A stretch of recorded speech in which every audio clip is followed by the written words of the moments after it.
The unexpected, yet kind of expected, happened. The Queen of England has died after 70 years and 214 days on the throne, or, in other terms, nearly 30% of the entire lifespan of the United States. Thank you for making me feel so old.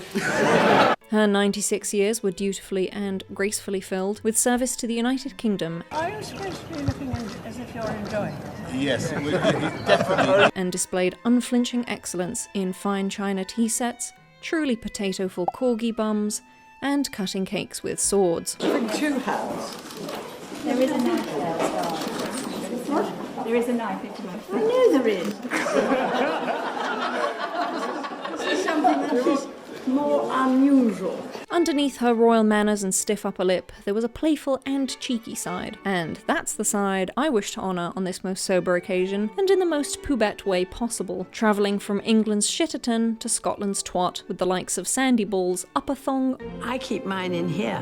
Bonkle, and more in between. Much credit is due to fellow Brit Paul Taylor for pioneering his own lewd route across Britain first. A year ago, he successfully travelled 1,800 miles on an old Slovenian moped from Tterton up to Twat and finishing back down in Bell End to raise money for charity in honour of his late friend. He dubbed his tour the Moronic Moped Marathon and raised £24,000 for charity. I'm naming mine Poubette's Risque Ramble. No, too French. Poubette's Naughty Adventure.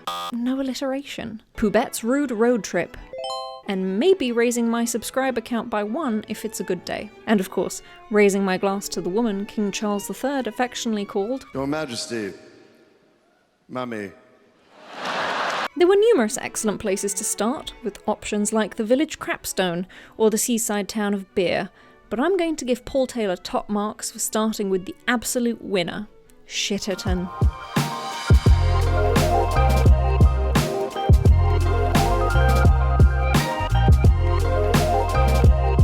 Tterton, an incredibly tiny hamlet in Dorset in the southern end of the country, not to be confused with the hamlet of Shittlehope further north, isn't named accidentally. The stream that runs through it was called Shiter or Shitter, which translated from its Old English origins means brook, used as a privy. The full name of the town itself means farmstead on the stream used as an open sewer. What? Yes, Tterton really is so named because people used to shit into the river. And it makes you wonder, what did they eat there? That this was the town's defining feature. Say you meet a chap down in Wareham and he asks, "Where you from?" And your reply is, "Oh, just up the River Piddle."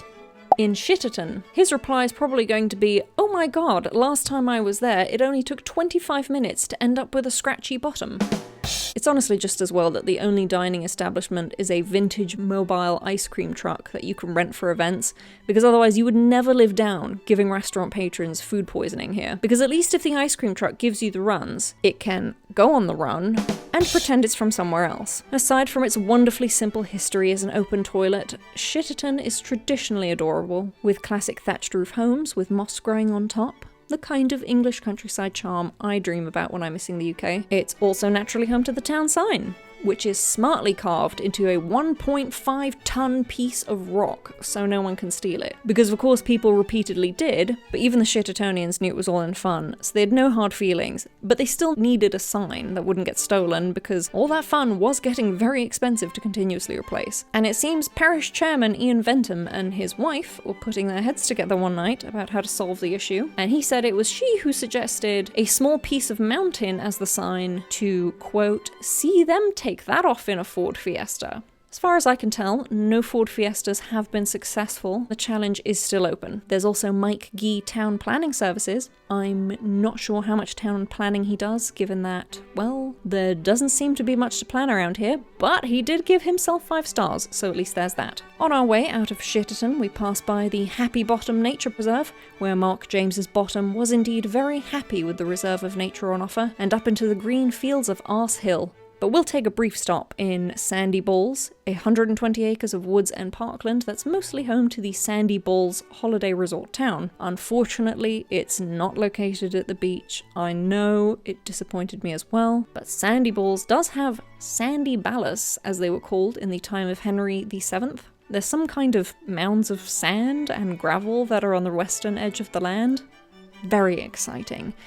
definitely the kind of thing you'd get up to on a Friday night in your 20s. Anyway, today you can enjoy that there's a place called Sandy Balls.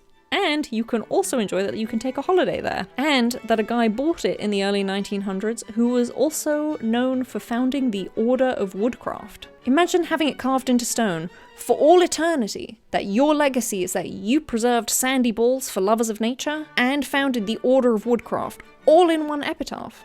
Top notch, that is.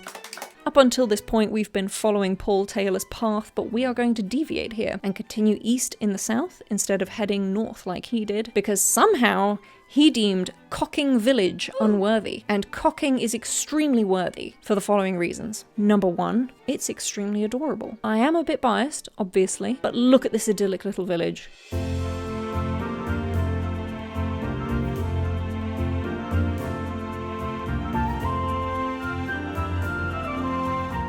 Look at the Bluebell. It's a pub. It's got accommodations if you want to stay there. It's got free Wi-Fi, baby. Number two, the Cocking Parish Council scored cocking.org as its website. Did I anticipate it would actually take me to a council website when I clicked on it? No. The last thing I expected at cocking.org was local bloody government. It even has a history section where it says that the village is named after a Saxon warlord called Cocker. It also effortlessly suggests that you may want to visit Cocking just because it's there. Cocking, just because it's there. They even recommend a book, A Short History of Cocking, and it actually would be a perfectly appropriate gift for your grandmother. It might be out of print online, but they do say that you can probably get a copy from the Cocking post office. And that brings us to the number 3 reason why Cocking is worthy of a stop. Look at the post office. Look at it. How is this not a postcard? It's more than just a post office as well. It's a village shop with some good-looking food, basic groceries. It's got a perfect English post box outside for you to slip your merry little envelopes in. It has 2 happy barrels and a happy bench, and a couple of happy bins. There's even a happy post office dog named Reggie to welcome you as you pop in for your mail. They sell wreaths at Christmas and put up lights, and oh god, I just kind of want to live in Cocking. But alas, we can't move in. We have to continue on the rude road trip, swinging around the outskirts of London to a village called Pratt's Bottom. Pratt, which is an English slang word for idiot, and bottom, being the body part I'm fairly sure you're sitting on, makes the village named Idiot's Bum. You can go to Idiot's Bum School. There is also Idiot's Bum Private Investigator, which may investigate stupid people's bums, and All Souls Church of Idiot's Bum, and last but not least, Majestic Loft Beds. Appropriately, one of the village councillors is Mike Bottom. I mean Botting, close enough. They've also got a book on their history, which also tragically doesn't seem available. A little north of Pratt's Bottom is Fingringhoe, so maybe one Pratt's Bottom got lucky. According to the Wikipedia page, Fingringhoe is named after its geographic circumstances. A hoe refers to a jutting out piece of land, while finger describes an elongated finger-like land extension. Ing is a common toponym in the UK referring to peoples. As such, the name refers to the people living on the land jutting out into the river. Sure. Also, according to the Wikipedia page, it has a town website, fingringhoe.info, which always gets my adrenaline up, so let's check it out. Here it is. Oh, what? The domain fingringhoe.info may be for sale by its owner. Oh yeah, how much? GoDaddy.com, fingringhoe.info. Sold. Yeah. And yes, there is a Fingringhoe school, imagine explaining that one to your kids, and a Fingringhoe church. The church has one mediocre review from Scott, who perhaps didn't find what he was looking for, but gave 3 stars, I imagine, for quaintness and pretty decent view of cows in a field. Maybe Scott would have had better luck in Horswood. Some other folks did.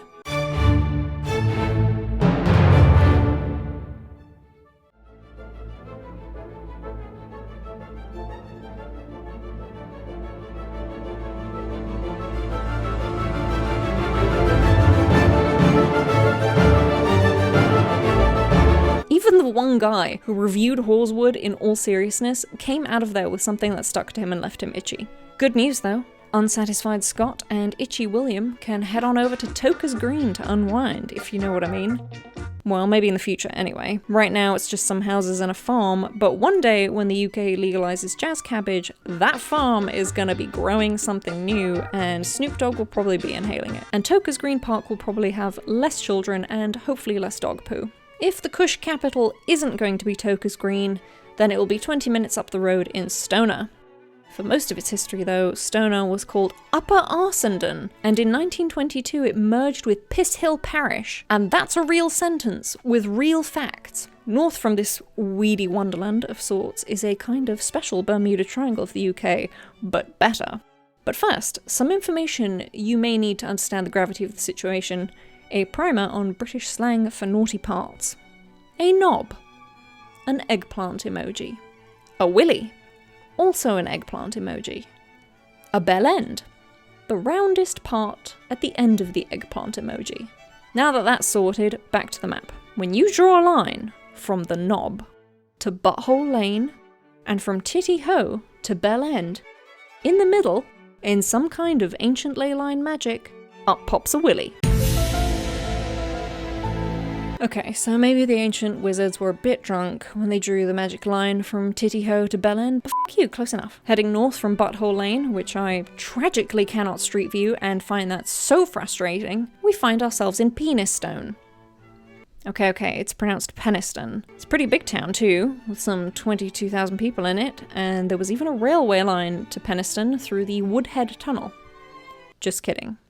Actually, I'm not. It really was called Woodhead, and it really went to Peniston/Penistone, where people could ogle at the apparently famous and now supremely rare Peniston sheep, which has rather dangerous-looking croissants growing out of its head. We're going to take a quick day trip east, about an hour's drive, to Bitchfield. According to Wikipedia, it consists of two groups of buildings connected by Dark Lane, known as Bitchfield and Lower Bitchfield, collectively called Bitchfield. Very informative. Bitchfield may not have a lot going on, but unlike many of the other towns I imagine, it does have a gig band called Jacuzzi Soup, and they have quite literally put themselves on the map, which is pretty rock and roll, to be honest. I respect it. I'm sorry, but I just took a look at their website and it says Jacuzzi Soup was originally formed in 2003 by employees of the Pfizer Pharmaceutical Company, located in Sandwich, Kent. Jacuzzi Soup. Brought to you by Pfizer. I don't know what I find funnier. That a band called Jacuzzi Soup got started in a town called Sandwich, or that it consists purely of big pharma employees. And now we come across the glorious, nay, miraculous, nay, transcendent trifecta of Upperthong, Netherthong, and Thongsbridge. Say that 3 times fast in a mirror by candle flame at midnight and your furniture will levitate and your knickers will fly out your drawers. I digress. Now what the f*** happened here exactly? Well, apparently, Upperthong comes from the Old English ufera, meaning upper, and thwang, supposedly meaning narrow strip of land, which actually kind of explains a lot, in all seriousness. Way more than I ever expected. Wow, that's actually perfectly believable. Anyway, what's funny about Upperthong is that it's actually below Netherthong, but apparently Netherthong is lower in altitude, so that checks out in the end. But what doesn't check out is that Thongsbridge does not connect Upperthong and Netherthong, and that in my book is a crime, so to hell with the transcendent trifecta, it was all fake news. As a consolation prize, our next stop is phenomenal. It needs little introduction. In fact, it's lubed up and ready to go by name, Wetw. Wetw got its name from its Viking original, Vetvanga, which meant meeting place or place of justice. It's got everything. Do you need surgery on your sandy balls or scratchy bottom? Wetwang Surgery has got you covered. Got your wang wet and now have pet sperm to educate? There's a Wetwang Church of England school. Do you need to send a wang pic to a consenting and enthusiastic recipient of legal age? Wetwang Post Office can take care of that. And most conveniently, it's in a bush. Just don't get your wang out or wet, for that matter, at the Wetwang Community Playground. That's a no-no. Only dry and very much hidden wangs there. In other things you shouldn't do in Wetwang, you shouldn't click on the town name in Google Maps and browse the images. And no, the first image is not a wooden wang, even though I definitely assumed it was. What can I say? I was in a wang state of mind, okay?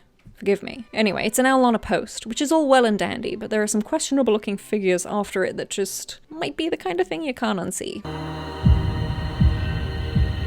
Okay, truth is, they have the annual Wetw Scarecrow Festival, and everyone makes their own scarecrow based on the theme. And then there's some modest cash prizes for the best scarecrows. Honestly, this kind of community wholesomeness warms my filthy heart and fills the corner of my eye with a wholesome toasty tear. I must apologise for judging scarecrows at first introduction, and congratulate Amy Benson on her winning scarecrow this year of King Harold II. But don't pity me, I am not always filthy-minded. I could have made our next stop in Cockermouth, but I'd like to give a shout out to the village of Plumbland in Wigton, because Plumbland in Wigton sounds like it belongs in a children's book, which I find innocent and charming and lovely and especially wholesome. Its only business listed online is the Last Man Inn, which is also what they call the last Google reviewer for Horsewood. Stop that! I bet he also ended up in Cockburn's Path. I said stop it! Okay, how about Bonkle?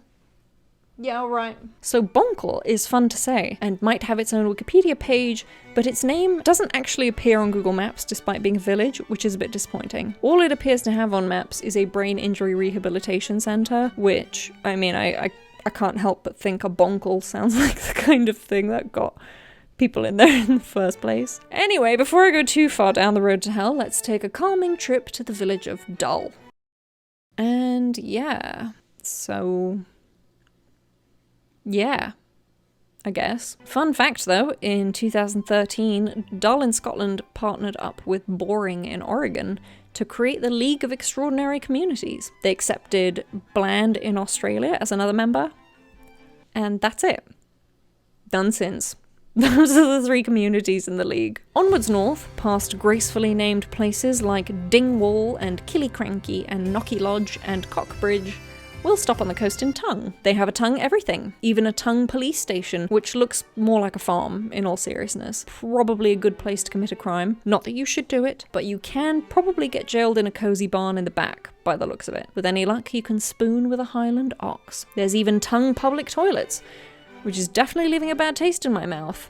I know I'm going to have nightmares that instead of loo roll at your toilet side, there's a glory hole with someone's tongue. Okay, never mind. You know what? I don't want to think about that any more than I already have. Jesus Christ, moving on. Heck, they even recycle tongues. Hot tongues can get some respite at the Tongue fire station, and you can stay at the Tongue Hotel, which has views of the Kyle of Tongue. And this is how I found out that Kyle is a Scottish word for straight. So, fun fact for all you Kyles out there who were probably the only non-Scots who already knew that. We bid a quick farewell to mainland Scotland in Brawl, which isn't really a village or anything, it just seems to be someone's home with their laundry swinging outside. And then we catch the ferry in Scrabster to the Orkney Islands to set digital foot in our final destination, Twat. A place meaning a stupid and annoying person, a lady's downstairs parts, and a Scottish settlement whose name originally meant small parcel of land, which honestly could also explain a lady's downstairs parts and the brain of a stupid and annoying person. Much to my joy, all there is in Twat, at least on Google Maps, is a Twat church.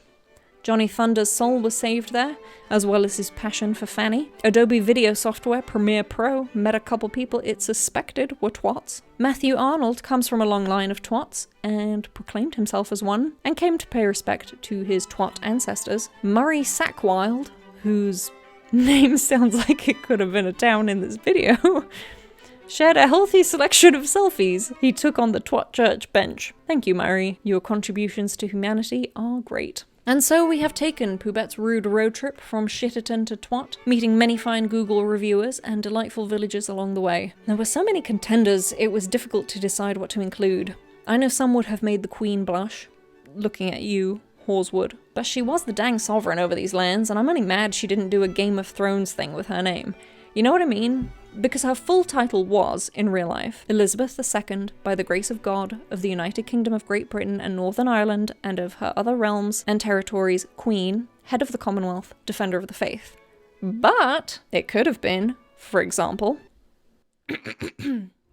Elizabeth II, by grace of God, of the United Kingdom of Great Britain and Northern Ireland, and of her other realms and territories queen, head of the Commonwealth, defender of the faith, sovereign of cocking and protector of sandy balls, chiefess of Tterton, supreme overseer of the great lands betwixt Bellend and Tittyhoe, the great potentate of Pratt's Bottom, guardian of Wetw and the Three Thongs, champion of Fingringhoe, and premier of Twat. She had the power to make it happen. Missed opportunity. If you have the sense of humour of the average elementary school-aged boy and enjoyed this juvenile jaunt through the naughtiest corners in my motherland, please leave a like, or if it's too challenging to hit the thumbs up, no worries at all. Just hit subscribe instead. Many thanks for tuning in, and I will see you in the next one. Bye!